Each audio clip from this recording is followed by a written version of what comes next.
So I have Dr. Tara Dudley here with us, who is an architectural historian, cultural preservationist, and professor at the School of Architecture at the University of Texas at Austin. She's also currently working on a book about the life of John Chase. So Dr. Dudley, could you please introduce yourself and the work that you do? Yes, sure, certainly. As you said, I'm a lecturer here at the university in the School of Architecture. I've taught at UT in various capacities since, about 2004, 2005, when I was a teaching assistant, but in my current position as a lecturer, I've taught since 2013. And so I teach the interior design history sequence, as well as American architecture and African American experiences in architecture, as part of the programming in the curriculum in the School of Architecture. I also have, for many years, been a historic preservation consultant and was formerly full-time at a preservation consulting firm here in Austin. And now I subcontract and continue to work on various preservation-related cultural resource management projects throughout the country. Great. So to begin, I was wondering what drew you into this work and also the work that you do in preserving the legacy of East Austin and John Chase. I have come to this work through various routes. I would say that my first, um, well, I have to say just kind of before I even really knew who John Chase was, even at one time or several times, I actually lived in East Austin. And so as I would be on the city bus or coming up in my car, traveling east or westward into campus, and I would drive down MLK and see what I now know is the Phillips House there on the north side of the street, and then David Chapel. I always kind of just wondered about those two really amazing buildings that really stand out in the character of East Austin, and definitely in that particular corridor, in that particular neighborhood, but didn't really know anything about John Chase or who had created those buildings, and or anything about the neighborhood really, in which it was in the nuclear neighborhood. Because at the time I was learning more and more about East Austin, having moved to Austin for graduate school. And then by virtue of working as an architectural historian for this preservation consulting firm, I had the opportunity to work on various historic resource surveys in East Austin, among which one of the most recent was the updated historic resources survey for East Austin that was completed in 2016, 2017. So I started learning more about the history of Austin in general, but definitely of African American history and architectural history in Austin, specifically East Austin, through that work. And then in the course of my studies, and in some cases in preservation classes in particular, as I came to UT to pursue graduate school by obtaining a master's degree in preservation first, and then decided to stay on and pursue a PhD in architectural history. And so as part of that work, very often, of course, using the canvas that is Austin to study historic buildings and structures and learning about that history. So I was exposed to a lot of history, and just as an African American woman wanting to learn more about African American culture and life and history here in Austin. Specifically, my involvement with John Chase came through the School of Architecture, and their relationship with the Chase family, with Ms. Drusy Chase, John Saunders Chase's wife, and their children, Tony and Sandria. And I was approached to see if I would be interested in writing a biography on Chase. And of course said yes, because by that time, of course, this is almost 2 decades later, I understood who Chase was and his importance as far as not only the legacy with his relationship and his first and achievements at the School of Architecture at the university, but then his achievements in architecture in Austin, in Houston, and throughout the country and the world. So I was very excited to take on that project, and here I am. Thank you. So to kind of just pick your brain about your research on and knowledge about the life of John Chase. So before enrolling at the University of Texas, John Chase enrolled at Hampton College in Virginia. Mhm. How did his experiences at each institution influence his life and work? It's definitely been interesting to see the trajectory of these influences from his community, from growing up in a predominantly African American neighborhood in Annapolis, and then moving to other neighborhoods that were predominantly African American because of segregation, of course, but from seeing some of those same relationships and developing what I think is a bit of an understanding about that upbringing, and then how it informed him, his career, but also some of the personal choices that he made, going from Annapolis and Wiley Bates High School, which was an African American high school. And it's been interesting pulling out some of these really important tidbits from his life story, because there were even things like the fact that the high school he attended was predominantly Black, that even his children hadn't really understood. They didn't really understand that, I guess. And then from his relationships at Hampton Institute and various professors who were very important in their own right as architects or as engineers. And so they had an important influence on him as well. And ultimately, it was John Chase's decision to come to Texas after he graduated from Hampton. He was working in an architecture firm in Philadelphia, but he didn't really feel at that time there would be an opportunity for him to be the kind of architect that he understood he wanted to be, especially after having putting a name to that, because in his own oral history interviews, he talks about the fact that he liked building things and designing without really understanding what that was. And it was one of his high school professors, a Professor Marchand, who helped him. He told him in the quote is, "My boy, you want to be an architect," when he told him the kinds of things that in discussions about with students about what they wanted to be when they grew up. And so working at this firm in Philadelphia, and it was for a really short period of time. In my research, in oral history interviews and other things, Chase said that he was there for a year.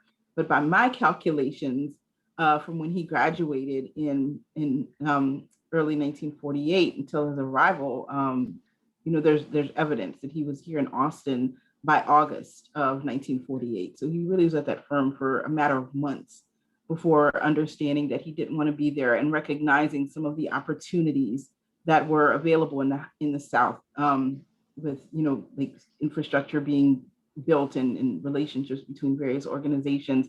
And then this is where things were being really built and where he could make a difference. And so he wrote back to Hampton, which had a placement program, and requested to be placed somewhere in the deep South. And he underlined that in his letter. And they placed him at the Crescent Institute, which was a vocational school here in Austin for African Americans, and namely for African American veterans. And so he came there to teach drafting, also ended up teaching night school at Anderson High, and ultimately worked for Lot Construction Company, which was a really important firm, lumber and construction and real estate company owned by the Lot family, which were very significant in the development of the African American community in East Austin. And this was a Black family. And so you can see some of these threads as far as relationships in Black neighborhoods that then, of course, Chase further develops here in Austin, and then moves to Houston, because Houston at the time is really the mecca for pursuing any kind of achievement. And he was offered the position at Texas Southern University, and so that gave him the opportunity to be able to move to a larger urban area to establish his career as an architect. I think that background is really information, adds so much context to his work and his life. So um, how would you say his passion for architecture and community, especially the intersection of both, drive his life? And also I would like to say that it wasn't only just like John Chase having an important impact onto the community. The rest of the Chase family as well were really important figures within the East Austin community and all the communities that they went to. And could you also elaborate on that as well? Yes, there's definitely an intersection between Chase the architect and Chase the community figure, and really the method in which he used architecture as a tool to not only enforce community within, if we're talking about East Austin, or if we're talking about the Third Ward in Houston, and from houses for important African American professionals and businessmen or other community leaders that he constructed and was approached to construct, to religious buildings, institutions. Of course, in the latter years, we have his contributions at the University of Texas, but for a very long period of time, by virtue of his being a professor at Texas Southern, and then having established his career there in Houston, he was really important to the overall development and plan of the campus out at Texas Southern. And then around there, additional homes for professors, two of his offices that he was very influential. And so really shoring up the Black communities in the cities where he lived through architecture, through his practice, but also civic involvement. So there was really a strong sense of civic duty that allowed him to further his own career, but also to make a mark, and so Black people can understand that they could have good architecture and designed architecture by an Black architect in general, and understanding and really incorporating modernism into many communities, which in many cases, of course, have been very modest communities. And I think it's also a credit to John Chase that no matter the socioeconomic status of a client or a church, even for example, that he was working for, he really understood not only the principles of architecture and modern architecture, but how to take components and aspects of that and make them applicable to different kinds of projects, different kinds of jobs, no matter the means of the client. And so you see him working with infrastructure or structure that was already present, but modernizing and rehabilitating buildings, as well as you see him constructing, designing new buildings for various clients as well. And so I think that was really wonderful. And then, of course, by virtue of his relationships that he developed with throughout the communities in which he lived, that civic duty and involvement that not only Mr. Chase, but he and his wife Juicy had. And Ms. Juicy was a native Austinite. And so, of course, their community service, if you will, here in Austin stems from that. And then spreading that to all three of their children. Great. So you mentioned his work on constructing religious buildings, and many of his noble works, especially in East Austin, are churches such as David Chapel and the Olivet Baptist Church. Mm-hmm. So what kind of role did the church play in his life? I think the church was very important. From the more biographical or genealogical research that I'd done, I know the church that his family belonged to, and he was a member of the African Methodist Episcopal Church growing up. There are even certificates for like a youth conference, essentially, that he attended in high school as part of his spiritual involvement and participation in that church congregation. Know that he was still active in spiritual activities, religious activities, while he was a student at Hampton Institute as well. And then, of course, marrying Miss Drucy, who was involved in Black churches here in Austin, namely Ebenezer Baptist Church. And so, just personal involvement was really important. And Chase's thesis at the University of Texas was grounded in that, in his involvement in church and religious life and understanding of church, but also, thinking, how can I apply my own interest in design and architecture and merge the two? And so his master's thesis was about progressive architecture for Black churches. And it's literally that document that he would take around to sell himself. And that gained him not only commissions for designing churches in Austin and Houston, but also gained him clientele, because he would go and speak to the pastor, because you couldn't just show up at the church and talk to people. So he would basically get in good with the pastor or reverend at whatever church he was visiting. And then maybe later that weekend on the Sunday, he would attend services, and then he would be introduced during the service. And so it's hundreds of people who are like, oh, hey, this is a Black architect. I need some work done on my house, or I want to construct a new house. And then word of mouth in the Black community is an amazing tool. And so, knowledge of Chase spread and also his skill as an architect. And so that really worked two ways in helping John Chase to really build his career and establish his career, but to provide modern architecture for African American religious institutions, but also entities of various different types. It's so great to hear that the word of mouth really supported John Chase, and it's the community really held him up in his like talent. So how would what kind of significance did his work have on the East Austin community, would you say, during his time and also now in the present? Chase was in Austin at a very interesting time. And of course, we're in the Jim Crow era and segregation, and you have his amazing achievement. And of course, the stories nationwide, the newspapers across the country picked up the story of his enrollment in integration of the University of Texas.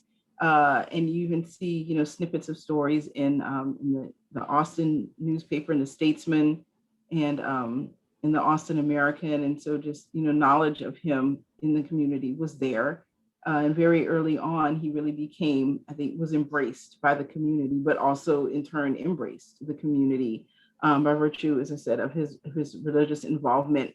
And he came here to work at the Crescent School, but then quickly established a relationship and had a partnership for a brief time with a gentleman by the name of Herbert Buckley. And so they kind of had their own partnership in building houses and other things.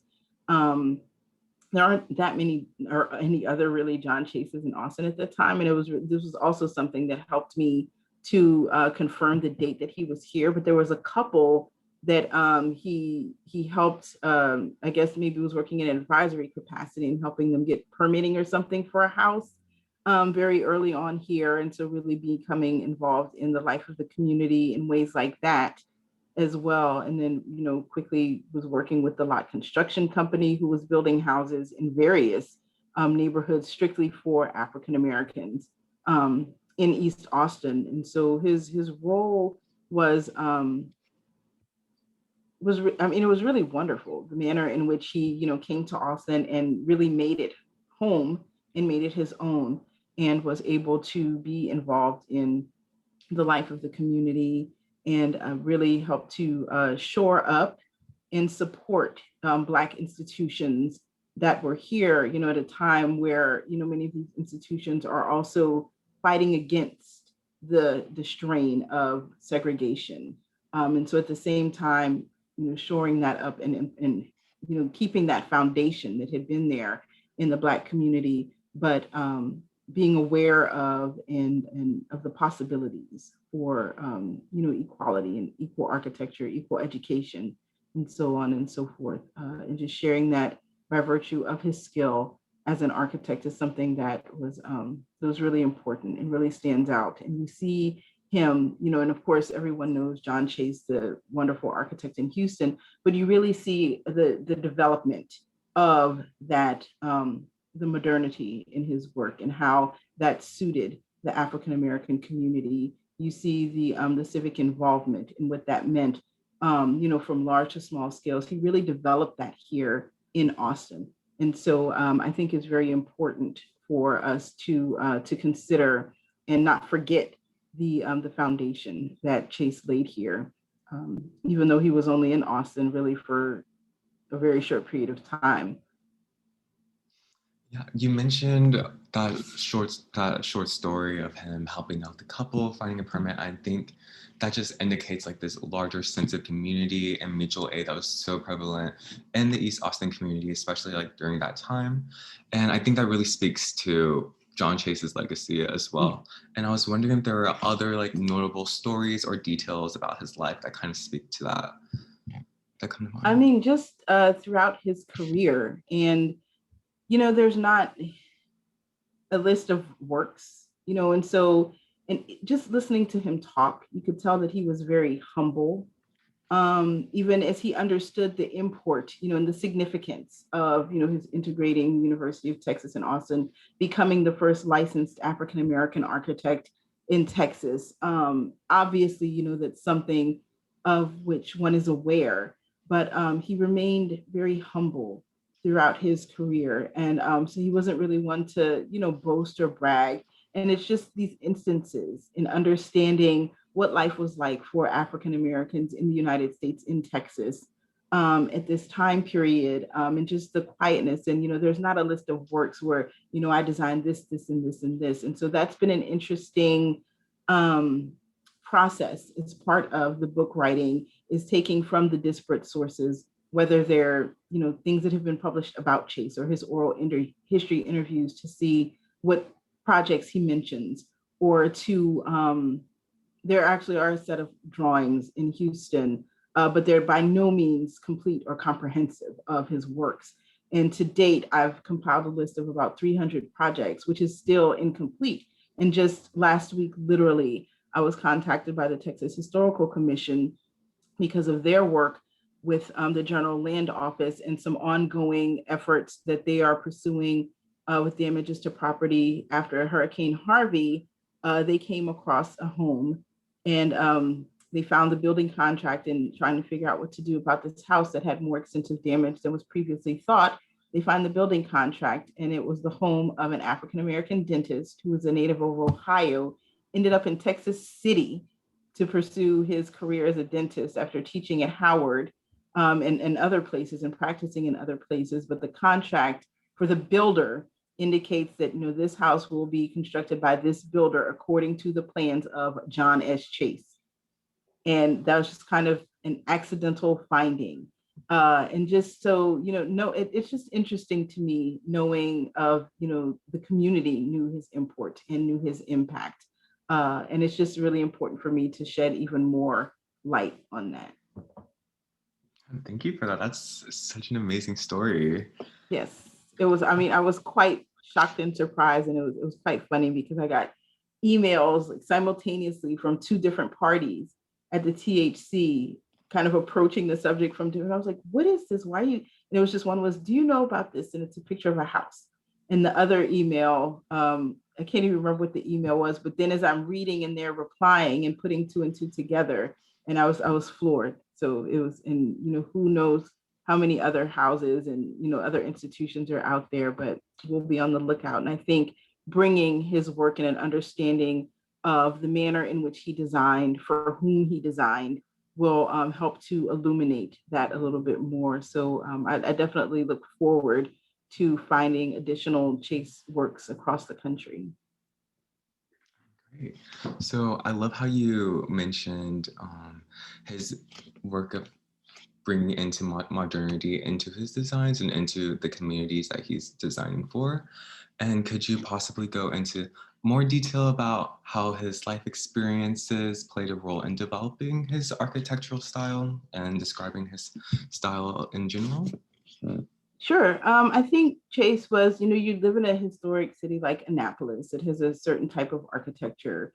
And then the community in which he lived was, just very modest working man's single family homes, townhouses, and things of that nature, similar to a certain extent, but with a less dense urban area. If we're talking about Austin and East Austin in particular. And Chase just had an understanding of, I think, an innate understanding of what good architecture was or is, and just wanting to stay au courant, and being able to know modern, current styles, contemporary styles, what architects are doing, builders and architects are doing across the country. And he was very interested in the work of Frank Lloyd Wright, for example, but was able to really develop mid-century modern architecture with some of these other influences in a manner that spoke to not only his own interests, but the needs of his clients, and also, time and place, depending on where he was designing, and, the function and program of a building, I think are all very interesting things. But, whether it's from the work of other contemporary architects, or from, being aware of what, the happenings and what's going on in design throughout his career, because we know that he was, he subscribed to all the important architectural magazines where the work of designers and architects across the country were displayed. And so I think just being able to uniquely take bits and pieces of that to create a building. Someone in an interview I did just a couple of weeks ago, I was asking if there's any specific feature that by which you would know a building is a Chase building. And I have to say right now, I don't really think so. But when you do understand that a building was designed by Chase, you understand the manner in which he was able to incorporate various features or characteristics of modern architecture in the incorporation of that building. And because he was so very good at understanding um, the needs of a project and his clients, there's a whole lot of versatility in his work. Great, thank you. Mhm. So, are there any other overlooked details about John Chase's life that you would like to shed a light on? I mean, just pretty much everything. um, and it just it's been wonderful to explore um, Chase's career, but also just his life story. And connect some of these threads that we've talked about today from his upbringing. Because for me, increasingly in my work as as an architectural historian, whether it's in consulting or teaching, um, it's architecture as biography has really become a kind of method that is my approach, because of course architecture is about a built form in the environment in most cases. But for me, it's also, not just the physical form of whatever structure, building, whatnot that we're looking at, but to understand not only the individuals who designed or built those structures, but also the people that inhabited them. So it's been really fun, in some cases challenging, for me to learn more specifically about John Chase. And so I, went back and did as much genealogy as I could on him to understand, why would this young Black man from Annapolis, which technically is the South, because below the Mason-Dixon line, so from the South, want to pursue a career as an architect? Where did that come from? His not only pursuit of higher education, but also support of that in, scholarships in support of his children and so on and so forth, and particularly of historically African American or historically Black colleges and universities, or HBCUs. And from doing that research, it was interesting to know and discover that his grandparents actually attended Black colleges in the Northeast. And so knowing that legacy in his family, and then how that carried over not only to John Chase, but his sister. He had an older sister. And then, seeing those things throughout the rest of their life. So learning about his biography in general, and not just early on in his ancestry, his lineage, but throughout his career. And understanding the communities in which he lived, how Austin and Houston were alike, how they were similar during those time periods and whatnot. And so any kind of little tidbit, can be a bit of a light bulb moment. You say, okay, this makes sense, or this is how that really applies to his life or his career, his work at a given point in time. Thank you.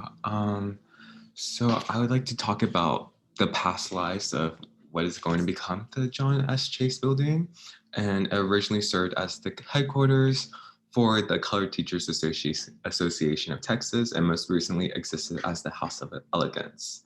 What do you think is the significance of the building's many lives to Chase's legacies? Do you see some sort of connection? Yeah, I think it's wonderful, the persistence of the Black community, for one thing. And of course, we have this building that was constructed for a segregated association of teachers. And then when segregation was no more and they merged with the dominant group, that building wasn't necessary. But then you see a reinvention of not only the building itself, but the Black community's ability to persevere and reinvent themselves, and to maintain an older building, maintain the life of that building through its different usage over time. And so I think that's something that's very important, and is a testament, especially to the history of East Austin, to the East Austin community and its strength, because as we know, there's a lot of infrastructure and structures and history that's been lost in East Austin by virtue of the tearing down of buildings, and because a certain structure was not, deemed important, or was demolished, or left vacant for many years, and so sort of demolished by neglect for a number of reasons. Yeah, most definitely. And, as we know, the landscape of East Austin is changing dramatically, especially in recent times. Can you kind of speak on the significance of kind of keeping this historical legacy alive through the architectural, through architectural and the cultural of the community as well? Yeah. And I'm a historic preservationist, but I do understand that it's not always viable to keep a historic building. But in cases where you do have a structure that is sound, there are often many other ways that you can utilize that building as a resource. And the fact that it, particularly the colored teachers building, is going to become part of the life of the community. In the university, having that intent is really important.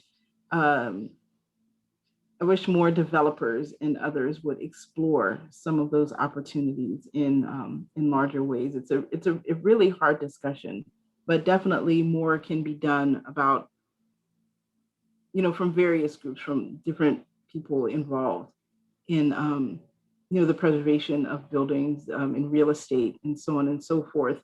And it's harder to go back and have to do archival research about a building, about its inhabitants, about who built it and how and why it got there, than it is if we actually have the structure.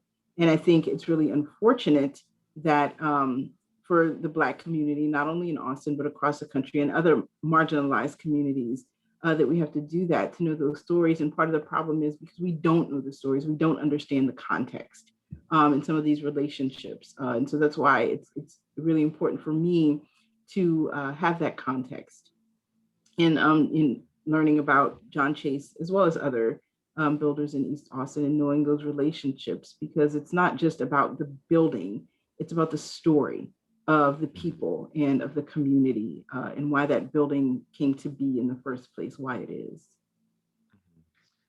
For sure, it definitely speaks to just the importance of cultural preservation and these like changing times in East Austin, keeping this history alive. But other than that, that's all that I have for today. And I'm so grateful for your time and speaking with me, Dr. Dudley, and just offering so many insights to the life and legacy of John Chase. You're very welcome. I enjoyed it. Thank you.